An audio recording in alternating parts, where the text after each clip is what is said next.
Does the amount of solvent affect the solution? By Bailey Villapart. And Haley Deaver. For this procedure, you're going to need 120 milliliters of water, 100 grams of sugar, 3 medium-sized beakers of 150 milliliters of water, stir sticks, and whey boats.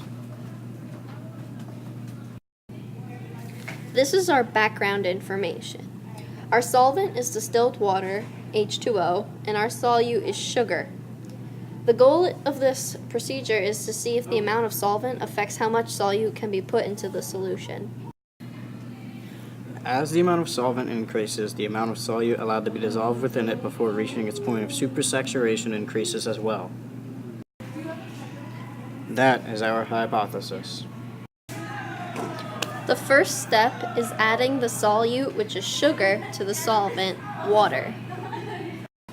Continue adding sugar and make sure that you stir your solution until you see that there is a precipitate forming at the bottom of the beaker. Then stop adding sugar and stop stirring. Record the maximum amount of grams of sugar you can add to the solution before its point of supersaturation on the graph. Label the x-axis the amount of water in milliliters before any form of saturation occurs. Now label the y-axis amount of pure granulated sugar added in grams after supersaturation occurs, or at the point of supersaturation. Repeat the first steps with the remaining two beakers. They should contain 40 milliliters and 60 milliliters of distilled water.